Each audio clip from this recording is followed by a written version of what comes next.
তুলে ফেলার পরে আমাকে ইচ্ছা মতো মারে, লাঠি দিয়ে লাথি সবকিছু মিলে আমার মারে। আমাকে ডক্টর ইউনূসের কাছে দেয় এই টিকিট নিতে বলে। আমাকে একলা পেয়ে তারা 15-20 জন আনসার সদস্য মিলে আমাকে টেনে হিসড়ে আমাকে মারধর করতে করতে নিয়ে যায়। কবি নজরুল কলেজের শিক্ষার্থী রাতুল মায়ের চিকিৎসার জন্য গিয়েছিলেন রাজধানীর পিজি হাসপাতালে। চিকিৎসা নিতে গিয়ে ভাবেননি একদিন সেই হাসপাতালই হয়ে উঠবে তার নির্যাতনের স্থান। অভিযোগ, অনিয়মের প্রতিবাদ করাই মায়ের সামনে বিবস্ত্র করে তাকে পেটানো হয়। রুমের মধ্যে আটকানোর পরে আমার প্যান্টটা খুলে ফেলার পরে আমাকে ইচ্ছা মতো মারে, লাঠি দিয়ে লাথি সবকিছু মিলে আমার মারে। আমি সবাইকে বলি, দেখেন আমার আম্মু বাইরে আছে, সে খুব কষ্ট পাচ্ছে, আমাকে একটু আম্মুর সাথে দেখা করতে দেন, তোরা আজকে মারে ফেলাবো, তোরা আজকে কি করে ফেলাবো। আমার আম্মু ওইখান থেকে আমি শুনতে পাচ্ছি চিৎকার করতেছে যে আমার ছেলেকে ছেড়ে দেন। আমার আম্মু ভিতরে আসার চেষ্টা করতে, কিন্তু আমার আম্মুকে আসতে দেয় নাই। আমাকে মারে এক পর্যায়ে আমি মার খাইতে অজ্ঞান হয়ে যাই। পরে দেখি আমি যখন চোখ খুলে তখন দেখি আমার আম্মু আমার সামনে, আমার আম্মু আমার জড়াই ধরে কান্না করতেছে। পরে আমাকে ওই যে ডাক্তার একটা অ্যাপ্রন, ওই যে সবুজ কালারের একটা অ্যাপ্রন পরে আমার বাইর করছে। কালের কণ্ঠের হাতে আসা ভিডিও ফুটেজে দেখা যায় হাসপাতালের আনসার সদস্যরা টেনে হিচড়ে নিয়ে যাচ্ছেন যুবক রাতুলকে, করছেন মারধর। এরপর তাকে নেওয়া হয় প্রশাসনিক ভবনের এক অন্ধকার কক্ষে, যেখানে চলে নির্মম নির্যাতন, এমন অভিযোগ রাতুলের। টানা তৃতীয়বার অর্জন করেছে দেশের সেরা সুপার ব্র্যান্ড স্বীকৃতি বসুন্ধরা টিস্যু। একজন লোক আসে, তার নাম হচ্ছে রেজিস্ট্রার সাহেব। তো উনি এসে বলে যে এখানে এত হট্টগোল কিসের। পরে আমি বলছি যে আপনি কে? আমি এখানকার রেজিস্ট্রার। আমি বলছি স্যার আপনার সাথে একটু কথা আছে।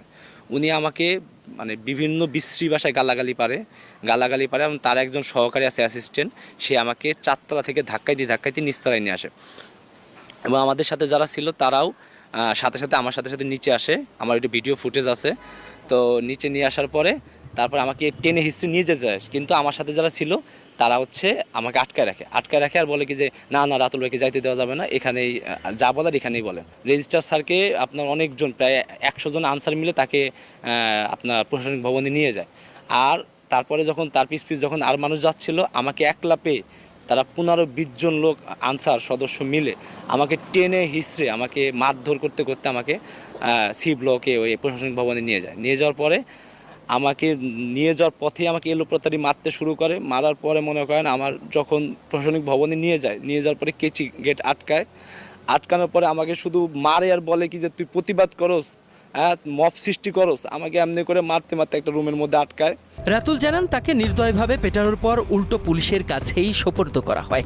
সেখানেও দেয়া হয় নানা ভয়ভীতি আর চাপ। আমাকে শাহবাগ থানার পুলিশের কাছে আমার দিয়ে দেওয়ার পরে সেই পুলিশ আবার আমি মার খাইছি। আমি স্যারকে বলি যে স্যার আমারে মারছে, পুলিশ উল্টা আমার হাতে হ্যান্ডকাফ পরে আমাকে শাহবাগ থানায় নিয়ে যায়। সেখান থেকে আমাকে ঢাকা মেডিকেলে নিয়ে যায় প্রাথমিক চিকিৎসার জন্য। সেই ঢাকা মেডিকেল থেকে আনার পর আমাকে আমার থানার হাজতে আমাকে আটকায় রাখে। 4-5 ঘন্টা আটকানো রাখার পরে আমার ফ্যামিলি যখন সবার কাছে মাপ টাপ চায় তখন আমাকে বের করে দেয়। আমার সাথে যে ঘটনাটা ঘটছে, আমি পিজির ওই অনিয়মের প্রতিবাদ করার জন্য আমার সাথে এই ঘটনাটা ঘটছে। আমি যদি চাইতাম তাহলে আমার আম্মুর চিকিৎসাও করাতে পারতাম, কিন্তু সেটা আমার বিবেকে বাধা দিছে যে আমি আজ অনিয়মের বিরুদ্ধে কথা বলে যদি আমি নিজেই অনিয়ম করি তাহলে তো আমি নিজের কাছে নিজের অপরাধী মনে হবে।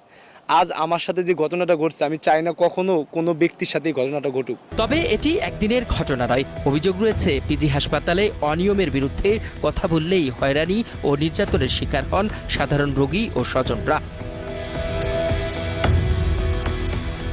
সরকারি চিকিৎসা প্রতিষ্ঠানে এই ধরনের অমানবিক আচরণ প্রশ্ন তুলছে, কারা দায়ী এই অনিয়মের নেপথ্যে, কারা দিচ্ছেন এমন বর্বরতার প্রশ্রয়।